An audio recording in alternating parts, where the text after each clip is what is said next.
Transgender നേതാവിനെ ഇറക്കി Thiruvananthapuram Pothencode division പിടിക്കാനാണ് യുഡിഎഫിന്റെ നീക്കം. ട്രാൻസ്ജെൻഡർ കോൺഗ്രസ് സംസ്ഥാന പ്രസിഡന്റ് കൂടിയായ അമയ പ്രസാദ് ആകും കോൺഗ്രസ് സ്ഥാനാർത്ഥി ആയി ഇവിടെ മത്സരരംഗത്തിറങ്ങുക. പോത്തൻകോട് ഇത്തവണ കൈപ്പത്തി ഉയരുമെന്ന പ്രതീക്ഷയിലാണ് അമയ പ്രസാദ്.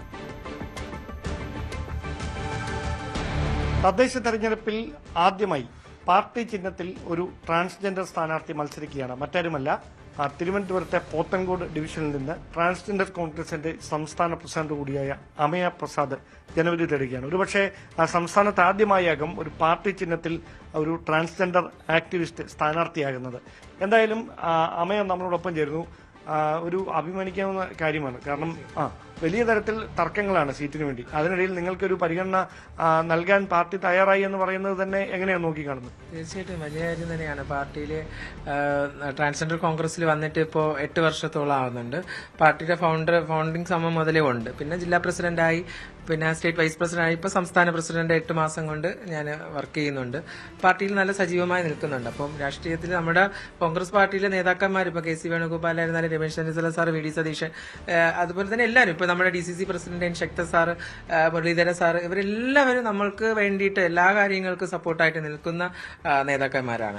അപ്പോൾ അവരുടെ ഒരു ആഗ്രഹം തന്നെയായിരുന്നു നമ്മളെ സംബന്ധിച്ച് ഒരാൾ വരണം എന്നുള്ളത്. ഇപ്പൊ നമ്മൾ 6 സീറ്റ് ചോദിച്ചു, കേരളത്തിൽ മൊത്തമായിട്ട് 6 സീറ്റ് ചോദിച്ചപ്പോൾ അവർ 3 സീറ്റാണ് തരാമെന്നുള്ള ഒരു ഇത്. പിന്നെ നമ്മളുടെ ഒരുപാട് പ്രയത്നിച്ചു, അതിനകത്ത് അവരുമായിട്ട് ഒരുപാട് വാക്പോരൊക്കെ ഉണ്ടായിട്ട് തന്നെയാണ് ഇങ്ങനെ ഒരു 3 സീറ്റ് നമുക്ക് ഇത് ഉണ്ടായത് തന്നെ വരുന്നത്. അതിൽ ആദ്യമായിട്ട് തിരുവനന്തപുരത്ത് പോത്തൻകോട് ഡിവിഷനിൽ എനിക്ക് ഒരു സ്ഥാനാർത്ഥിയായി നിർത്തി. ഇന്നലെ തന്നെയാണ് അതിന്റെ ഇത് വന്നത്.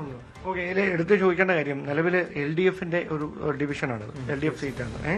അപ്പോൾ അവിടെ ഏത് തരത്തിൽ ഒരു കടുത്ത മത്സരം കാഴ്ചവെക്കാൻ കഴിയുമെന്നാണ് പ്രതീക്ഷ?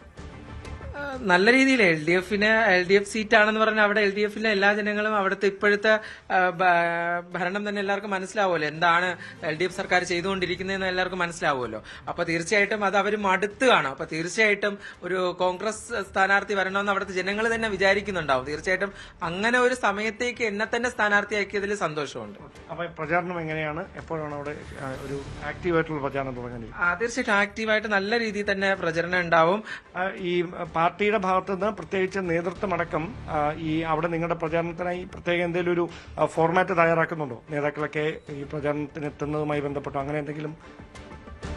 നേതാക്കന്മാർ, അതെ, നമ്മളിപ്പോ അവിടുന്ന് DCC നിന്ന് അറിയിക്കും. DCC നിന്ന് പ്രാദേശികമായിട്ട് എല്ലാ കാര്യങ്ങളും അറിയിച്ച് അവിടുത്തെ ബ്ലോക്ക് പ്രസിഡന്റും വാർഡ് പ്രസിഡന്റും മണ്ഡലം പ്രസിഡന്റും എല്ലാവരും കൂടെ ചേർന്ന് അവിടുത്തെ ജനങ്ങൾ, അവിടുത്തെ നമ്മളുടെ കോൺഗ്രസിന്റെ തന്നെ എത്രയോ വർഷമായിട്ട് കോൺഗ്രസിൽ നല്ല സജീവമായി പ്രവർത്തിക്കുന്ന പോത്തൻകോട് ഡിവിഷനിലുള്ള ഒരുപാട് ആൾക്കാരുണ്ട്. അവരൊക്കെ വിളിച്ചിരുന്നു. അവർക്കൊക്കെ ഭയങ്കര സന്തോഷമാണ്. അപ്പൊ അവരൊക്കെ ഞാൻ എപ്പോ അവിടെ ചെന്നതിന് ശേഷം അവർ എന്റെ കൂടെ എല്ലാത്തിനും നല്ല ആത്മാർത്ഥമായിട്ട് കൂടെ നിൽക്കും, എല്ലാത്തിനും കൂടെ ഉണ്ടാവും. അവിടുത്തെ ജനങ്ങൾ എന്റെ കൂടെ ഉണ്ടെന്ന് തന്നെയാണ് പറയുന്നത്. അപ്പം എല്ലാ ആശംസകളും.